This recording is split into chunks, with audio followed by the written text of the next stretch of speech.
We are going to talk about why you should make this next phase in your life your villain era. Hey friends, welcome to my Villa Era. I'm Victoria, I'm your host. I wanted to have just a real casual conversation with you today. I just moved into a new house, which is why you still see like box and bins behind me. But I wanted to reach out and say hi and introduce myself because I've had so many of you reach out to me about how you love the podcast, but a lot of people don't know how this came to be or how this whole new way of being for me transpired.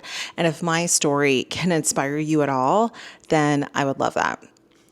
So welcome, grab a cup of tea or your favorite beverage, and we are going to talk about why you should make this next phase in your life your villain era. Now, I know what you must be thinking. You must be thinking, well, she doesn't look mean or mad or angry or any of the things that we normally think of when we think of a villain. But here's the honest truth. I've spent most of my life performing the good daughter, the good employee, like the fantastic student, all of those things, really trying to prove myself to other people, really trying to convince other people to like me, if we want to be honest here. And I did so much of this, I got to a point where I had no idea what would make me happy or bring me joy. And I mean, I knew that I liked the color purple and I love like rosemary and lavender, but beyond that, I really didn't know me.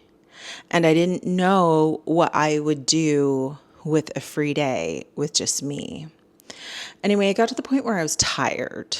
I was tired of putting everybody else first. And I was tired of everybody walking all over my boundaries. And then I decided that I need to come first. That's when I was labeled as the bad guy. Now, don't feel bad for me. It was the best thing to ever happen to me. I realized that if people in my life didn't love me for who I am, not how I perform, not how the things that I do for them, but if they didn't love me just because they think that I'm freaking awesome, that maybe I didn't want them in my life. You see, I don't want to have to prove myself to anybody, even me. I just want to be able to walk around in this world with some friggin' swagger, knowing that I'm awesome. You know what I'm saying? And while I'm not quite there yet, I'm working on it. I want you to know that there are people out there who will love you entirely. The messy, imperfect you. Even if you think that they won't, your people still will love you, okay? Over the past year, I've really let go of my family of origin and embraced my own family, my chosen family. And that's because I became the villain. I spoke my mind. I set boundaries. And when that happened, I became the bad guy. So I really had to think about who I want in my life from now on. I let go of the idea that if I showed up as a certain version of me, I would feel loved and accepted and understood. Because me showing up as a certain version of me doesn't mean that I feel loved. It means I've put forth a lot of effort and maybe I'm freaking tired. Maybe that's how I feel. So when I showed up with a newfound sense of gumption and boundaries, it didn't go well. Here's the truth. As time went on, it became harder to suppress the real me. The me that is messy and loud and weird and likes plants, because it became harder and harder to stay small and quiet and amenable and have no freaking opinion. Inside me is a loud, mouthy 6-year-old who's sassy and collects rocks. She became the real yardstick for my happiness.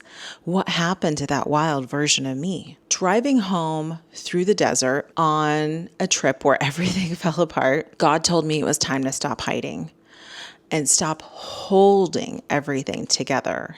Who else is like this? Like you got perma grip, like you're holding on to the rope. Girl, drop the freaking rope right now, okay?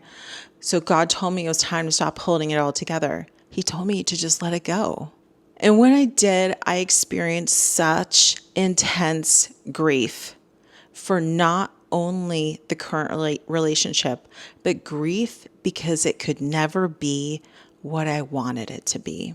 And that's what I was holding on to for all those years. But no matter what transpired, I made a commitment to myself that I would love myself now before anybody else.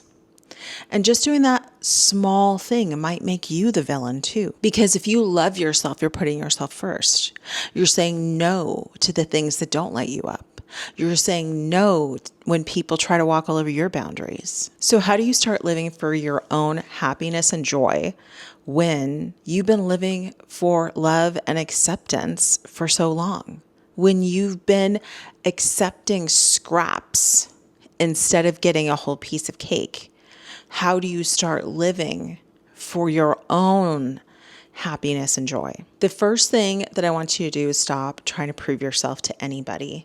And I know some of you are like, well, I'm in the workplace and I have to prove myself to my boss and da da da. Here's the thing. I killed myself trying to prove myself to a boss. And then I realized she was never going to accept me. She was never going to promote me. She never liked me. She talked shit behind my back. It didn't matter what I did. Stop trying to prove yourself. Stop trying to impress people who will never be impressed by you. This is exhausting you. Just stop. You need to be impressed by you.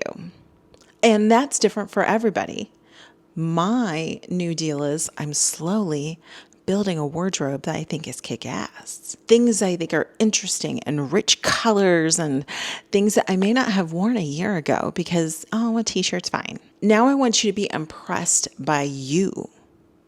And to do this sounds like a Hallmark message, but you need to be impressed by you, but not just the adult you, not just the logical you. The 6-year-old sassy pants you, that's who needs to be impressed with you. And this sounds like such a Hallmark message, but in order to do this, you may need to stop hanging around some people. You may need to get some new people in your life. And this might be lonely, and this might be a huge change for you. But when I say that this is the one thing that I did in my life, I stopped hanging around these junky people, these people who will never accept me. And you know what I'm talking about. I mean, sometimes you go to a certain group and it's like, they're like, oh, hi, how are you? You know, even the tone of some of their voices, I'm like, right? You need to be impressed by you. Figure out what that means to you. What's going to bring you joy, happiness? Second, I want you to lean into quiet and embrace the void. So something people don't talk about on this journey, you will experience the void. The void is between the person who you were and the person who you will be. And I've got news. If you are in your villain era, you're becoming somebody else. You're not this person over here. And you may be on this path of getting to this person, right? Because you ain't this person over here anymore. You're in the void. And the void can be really lonely. The void is actually, for me, the void is a very lonely place. I mean, I had one friend, she and I talked every day, and I cried a lot, and I did a lot of somatic breath work. And I also, the one thing that I did was, because the body keeps the score, every night before going to bed, I had about an hour-long routine, and I would put my legs up the wall at a 90-degree angle, and I would ask my body, what do we need to let go of today? You do that, and your body's going to be like, okay, bitch, let's go. Your body's going to be like, okay, prepared for this in the 4th grade. This happened. You're still holding on to it. But this is investing in you, because you don't need to hold on to all that junk. So where do you need to let go? So we're going to embrace the void. And in that time by yourself, where you've let go of these junky people, and other people may want to come in because they are sensing that you are improving yourself. That's okay. That's okay, girl. That's okay. Unless they are your people and love you. I mean, if you get any tinge of, right? No, they can't come in your club. So we're embracing the void and we're going to figure out what we truly love. And what do we love about ourselves? You guys, I think I'm really funny. I think I'm really funny, and I may be the only person in the world that cracks myself up. No, sometimes my husband thinks I'm funny too, but you know what I'm saying? It's like, figure out those little things you like about yourself. Like, I never embraced my cheekbones before. Like, hello. And just little tiny things like that you can be like, oh, that's great. Like, even when today, like my hair, she's doing her own thing. And she's frizzy and flat all at the same time. And so we're just going to love her. But what are some things that I love about me? Great cheekbones, right? So figure out what you truly love and what do you love about yourself. Next, I want you to start speaking your truth, unfiltered. This can be scary for some people because let me tell you, I have been filtered for a long time. I have felt forever like if people saw the loud me, the version of me who I really am, like they may not like me. Like I needed to fit in, and I felt like a chameleon fitting in with all these people. But the thing is that no one really knows you because you're busy trying to fit in. You are not then representing yourself and just being you, which is so freeing. So I want you to start to speak your truth. So one example of this is I have some friends who are like on the opposite political spectrum. And actually, not to talk about politics, but I think everything is a scam. Okay, so even politics. So I think that like they want us to be like outraged about this or that. And I just go back to like, how can we love each other? How can we live in common sense? Boom. That's it. We're done. And I lost a friend because she didn't like my opinion on things. And she actually called me some names. And the thing is, I didn't want to believe it. I wanted to be like, oh, she's just passionate about her beliefs. No, she's just a bitch, right? And people will prove to you who they are. You have to shut your mouth and hear it. But yeah, she proved to me who she was, and I didn't want to hear it. But when you start speaking your truth, two things are going to happen. One, people are going to get mad and filter out. Let them bye. Bye now. And two, you're going to find your people. So make sure that you, whatever feels good to you, whatever your truth is, start saying that. And I could say that because I've started to tell my truth. And when I went and had that message when I was in the desert, God said, you're going to start an Instagram. And I go, oh, God, I don't want to do that. And he goes, yeah, I don't know. I know you don't want to do that. You're going to do it anyway. I'm like, okay. So, but that's the whole point of that whole account, speaking my truth and also sharing the messages that I get every day in meditation and journaling in my time with God. And that has been liberating for me because I'm just saying the thing, right? So whatever your truth is, find a way to speak it in a way that feels authentic to you. You don't have to start a new Instagram, but maybe you need to be speaking at more at family dinner. I don't know, whatever it is to you. And the last thing is we're going to live by our principles. And part of living by our principles is if someone's doing something you think is wrong, you're not going to ignore it. You're going to speak up. Now, I'm talking about like in situations where you're in a group, like family or friends or whatever. I'm not talking about like seeing someone out on the street. You shouldn't be wearing. Okay, nobody cares, right? We should live by our own convictions And you have to know what your own convictions are to begin with, right? So live by whatever truth that is for you. And sometimes it takes us a hot minute to find what our truth is. You know what I'm saying? All right. That's what I got going on today.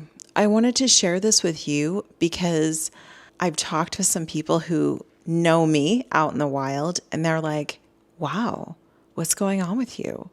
And it's not that anything is necessarily going on with me. It's just I've been on a journey to love myself. I've been on a journey to become more authentically who I am. And this is a result. So I hope you'll hang around and I hope you'll listen to more episodes. We just have some awesome guests that are on the podcast. Coming up next, we have, oh my gosh, such a rich conversation with Amanda. She's so great. Amanda Roa, she's amazing. And talking to you about how to rewrite your story. Aren't we all tired of not living like you want to live? Aren't you tired of pretending to be somebody you're not? I mean, maybe you're someone who's like, girl, I'm 100% me. Okay, I don't know many people that are like that. I actually am having a lot of conversations with women who are like, yeah, I was really expected by my family to become a dentist. Okay, I'm making that up. But you know what I'm saying? It's like, oh, they expected me to do this, or work expected me to be this person. So I turned into a completely different person in order to get ahead. We're not doing that anymore. This is going to be the best phase of your life. I'm here for it. Let's go. All right. I love you guys. You can listen to more podcast episodes and videos here, wherever you're watching this. All right, guys. I love you so much. Bye.